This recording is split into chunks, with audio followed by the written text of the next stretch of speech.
Hey folks, and welcome to the Pipnotic Symposium for the 10th of December 2019. Today I'm just going to show you where you can find some orders, and we'll run through a couple of those, see what they look like. And I'm also going to show you how I'm using pools at the moment and why I decided to include algorithmic trading orders in the members section. So before we go any further, I want to show you what this looks like. So when you go to the Pipnotic website, which looks like this, there are a few points in the menu. So we have home, affiliates, so on and so forth. And if you hold the mouse over my accounts, then there's something here that says pending Forex orders. If you click on that, it'll bring you to a new page, pending orders, which I created a couple of days ago. And here you will see a lot of information pertaining to different orders in Forex, crypto, commodities, and all sorts of stuff. Okay, so here is a risk disclaimer. So I advise you to read that.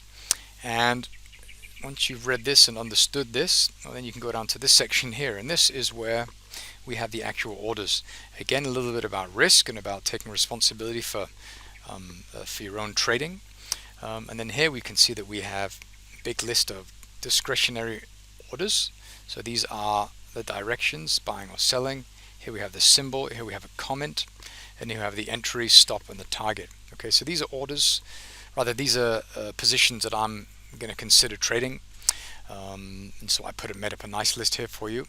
So this is the discretionary stuff. This is the stuff I'm finding manually. And then here we have algorithmic trading. So this is pools that's generating these, and a lot of these are based on the big time frames. Here we have daily, weekly, 4-hour, weekly, daily. And then you can see that monthly, half an hour. So we do have all sorts of different time frames here. But I like to look at obviously the higher time frames. But this morning I was trading the American dollar, Swedish krona, which I was selling, and that was a 30-minute trade. And that'll obviously be on here as well. I've removed it because it's already been filled and it's already been taken.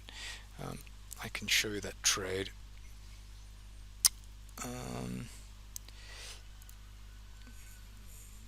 Where are we? Here, this one here.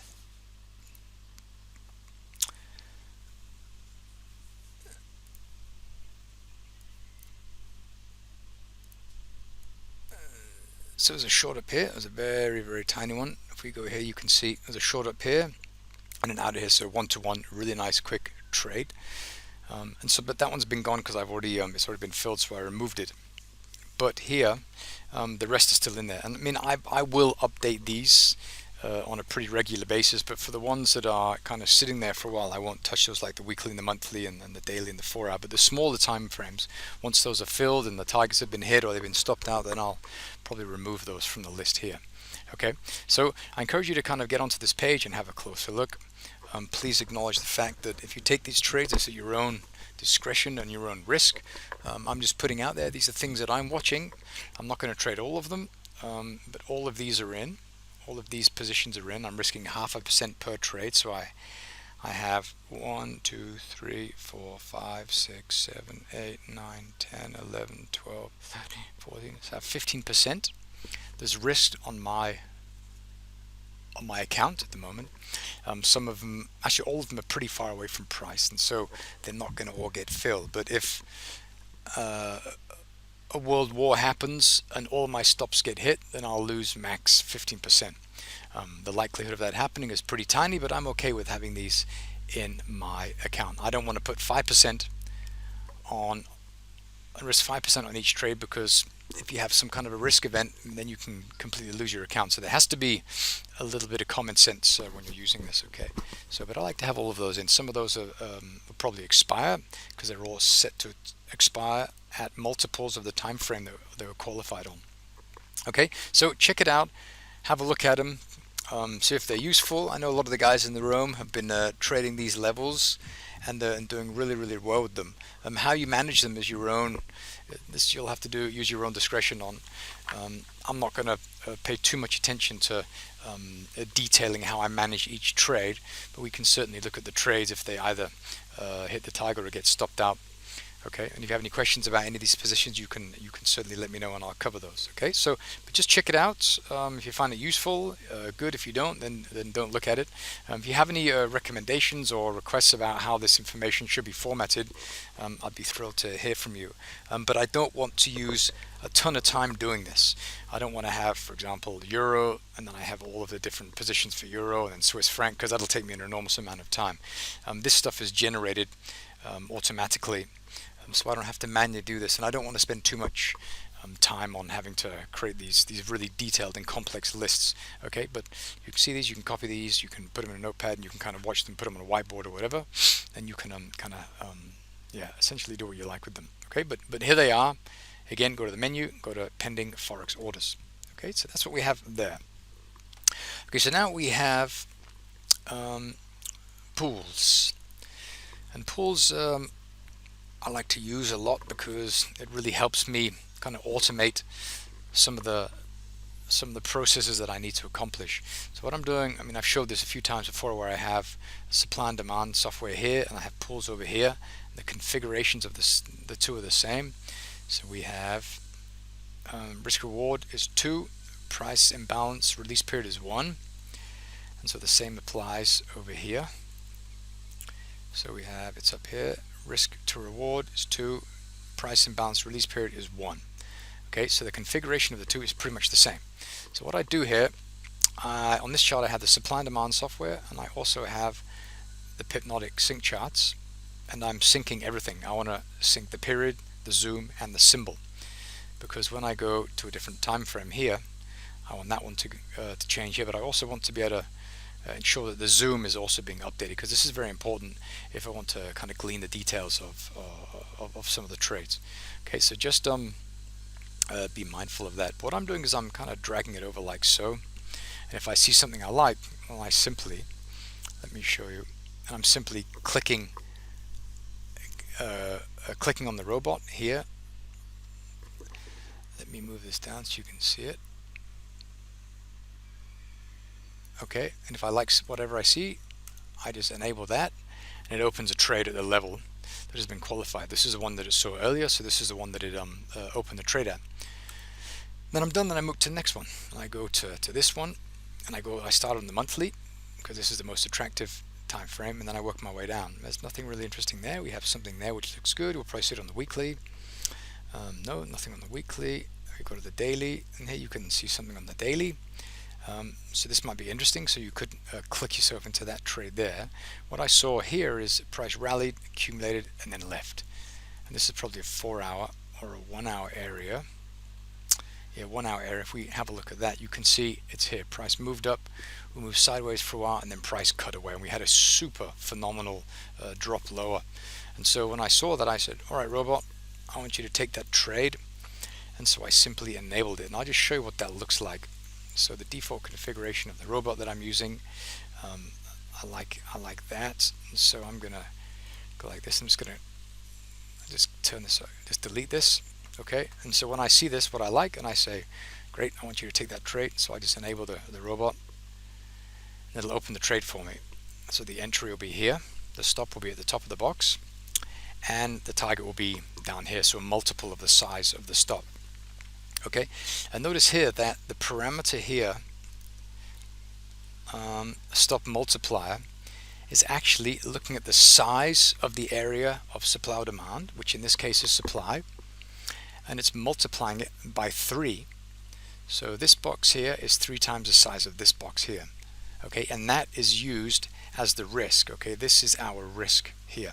Okay, so we're risking 8 microlocks, the entry, the stop, and the target is 6 times the size of that. So this is essentially a 2-to-1 risk reward, because if you reduce that, so 3 over 6 is the same as 1 over 2. So risking 1 to have the potential of getting 2, and that's pretty much it. Okay, then I turn this off and I go to the next chart. Start on the monthly. Oops, got to start on this one. I'll be short like never before once price comes up here. I like that, but it's too far away. And here you can see that we have a very nice area of demand here, so we can zoom in a little. This is a nice area of demand just there, but it's really far away from price, so I wouldn't waste a trade on a pending order that is not going to be filled for a year. So I just go down and I'd find areas that are closer to price. You can see we have something here. If you go a little bit closer, then you can probably find something that's even closer. And I like this one here. But what I do is I'll manipulate the configuration of the software to the left and the software to the right, and when they and I'll do this so that it's drawing these rectangles where I like to see them. When it does that, then everything is hunky-dory. Then I kind of click on and move on. Okay, but I always start at the monthly because it wouldn't be nice if you could get in at a monthly supply or demand instead of like a 5-minute or a 30-minute or a 1 hour. That's the magic, I think. Okay, so if I zoom in a little bit here, then we go to the daily chart. This is a daily area of supply. Price came up, we moved sideways, and then we left very quickly. So I'm looking to sell at this area here. Okay, which I did. I clicked it on and then walked away. Go to the Aussie American dollar. We have a daily area of demand just here. We have a daily area of supply just here. If we zoom out, we have a couple of areas. We have this area here, which is also very nice. But again, starting on the monthly, when price comes down here, we're certainly going to look for a bounce. When price comes up here, we're certainly going to look for a bounce as well. But they're really far away from price. And if you're not getting any areas, and you can see, there's nothing being found here, then you can simply tell the indicator to be a little bit more liberal. And so it's up here, so I could say maybe 2 here. See, now it's going to show me a few more areas here that I might want to pay attention to. So if I find the same setting here, 2, 1, set this to 2, it's going to show me the same stuff. So it's going to draw this one over here, and it's going to do that because this is the one that's closest to price. Sometimes it takes a while because it has to kind of run. There it is. It has to run the algo, and there it is. Okay, so now it's taking this area of supply. We're having 3 multiples of this area of supply, which is a little bit too much for this one, but it wants to sell just here. So I could say, well, all right then, I only want to have 2 times the size of that, risking 0.5%. Then the size of this will go down to about right here. 3, 2, 1. There it is. And this is just a nice area of supply here. Price came up, we moved sideways for 1 period, and then boom, and we really left. Okay, but it's pretty far away from price. Okay, so essentially you want to focus on areas of supply and demand that are closer to price, and we have that. We have this one here. This is a daily area, pretty close to price. Okay, so this is what I'm doing, kind of moving through them. Go to the euro, pound, and this looks like maybe a 4-hour area. And this is a 4-hour area here, which the software found. It found this one, but when the trade was put on, this price was not, it wasn't valid, it wasn't created. And so, this is the one that I like here. Sorry, the one up here. I like how price kind of came down and we had these lows, and this is a candle that kind of broke away. So this is the one that I'll take. And it's not going to do anything now because it already has a trade open. Okay, so if we have a look here we have a 4-hour area. Not a terribly nice one. We have a lot of trading in the area, but this was an interesting area at the time. It's a daily area, that's why. So you can see that this is the one that the robot wants to trade. So I could go like this just to show you what I'm doing. I'll delete it. Yeah, we want to try 2 times the size. Before I do that, I want to see where we are. Yeah, but that's okay. I go 2 times the size. You could even go 1.5 times the size, like so, just so we have a bit of protection. And then flick on the robot. There it is. And so we have an entry, our stop, and our target. Okay, the stop is slightly below this. Disable that. Move on to the next one. Start on the monthly and work your way down. There's nothing we're reacting to this weekly supply, so we want to be short. And so looking for shorting opportunities, which we have on the 4-hour. Okay, we have a really nice price. We sold off, we moved higher, we accumulated for 2 periods, then we cut away. So I think if the price comes up here, we're going to probably see some sellers get involved in the market. Okay, turn off the robot, go to the next one. Another 4-hour area. Everything on the weekly, too far away. Sorry, on the monthly, it's too far away. On the weekly, nothing. On the daily, nothing. On the 4 hour, we have this one here, just a really nice price imbalance. And the beauty of using pools to do this is that pools is only trading the most recent area of supply and demand. It's not trading this one or this one, it's trading the most recent one. And the good thing about this is there's sentiment is in price. And so if you have economic data releases, or you have bullish or bearish sentiment, you're seeing the sentiment unfold in the price of the asset at bleeding edge price. If you're focusing on like this down here, who knows if the sentiment has changed or not, if it's changed or not by the time price comes back. I mean, this is bearish, we want to sell here pretty soon, okay? And if we don't get filled there, we want the order to expire. And so doing it this way really helps us focus. And so when you're using, if you're not using pools, you're just using the supply and demand, focus on the stuff that the Pipnotic supply and demand software is showing you that's closest to bleeding edge price. Okay, if we go here, you go to the monthly, there's nothing. Weekly, nothing. Lovely area of supply. Oh, that's beautiful. You really want to be selling once price comes up there, because price will stop.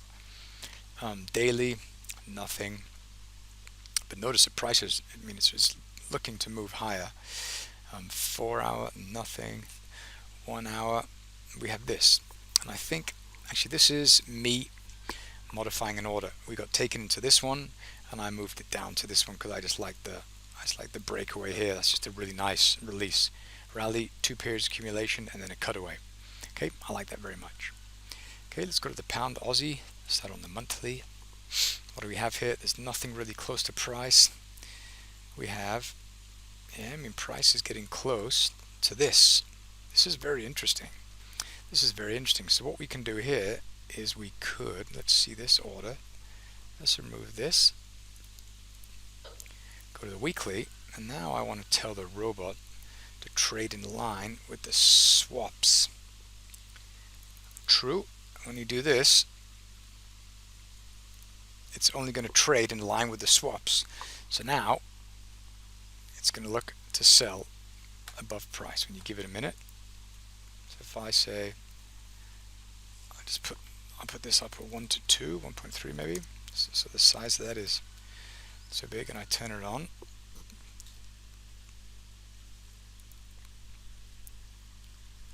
Oops, that's because it's -5 is the worst value. So if you put this to 0, then it won't buy, it'll only sell. I go like that and do it again, it's going to sell up here. There it is, it's sold up here. And this is a nice one because swap shorts earning a bit of interest. Have a pretty nice area there. Price, the stop is above it, so I think the price is probably going to have a bit of trouble moving through that. So I want to get taken into that trade. Probably happen before long. Pound Aussie, it probably happened at some stage. Yeah, so kind of wait and see what happens there. If we go to the daily, there's nothing. So we have that there, and I mean, I'd be pretty pleased to just kind of hold that trade for a while until it started to work out. And you can see that we had a pretty nice departure. Price left, moved sideways for one period, then price left. This is the first time back, so we're definitely going to see some selling pressure get re-involved here. So price kind of left, we're kind of wriggling, having a tough time to move up, so expectation that price is going to poke into here and then move to opposing supply. So that's what we have there. We have a really nice supply here. So I'd move it to about just here. Okay. Super. So move down to another pair. I turn off the robot. Go here. What's going on here? Well, here we have something. We don't know. It's not clear. Is there anything here? Yeah, there's supply here. Monthly supply. We have weekly supply. I've already poked into it. You can see we poked into it here, and we poked into it for a second time, a little bit deeper. So maybe price is going to move through that. We went pretty far into it. Daily, there's this area of demand here, but I wouldn't be keen about buying there. But I would be keen on, this looks like an hourly area. Yeah, I mean, we're going to have a look at this, see what happens. It's not a terribly beautiful area, but you know what, I'm going to leave that on there, okay? I won't fiddle too much. So that's what we have on that. the pound yen. But you can see kind of how I'm doing it. See, this is a monthly area. It's a really nice cutaway. When price moves up to here, do you think it's going to turn around and move down? Yes, I think it really will do. And we have lower lows and lower highs. We had a massive departure from this area. Matter of fact, I'm gonna change that to 1.5. We don't need that big of a spot, so let's see how big that goes. And that should give us plenty of protection. Probably bring our stop up to the highs here. Let's give it a second. We're gonna have to change this max positions per currency. If we put this to 88, then it's gonna say, right, let's do it. We have a look here. It's probably gonna pop it in there. So the entry, it looks something like this.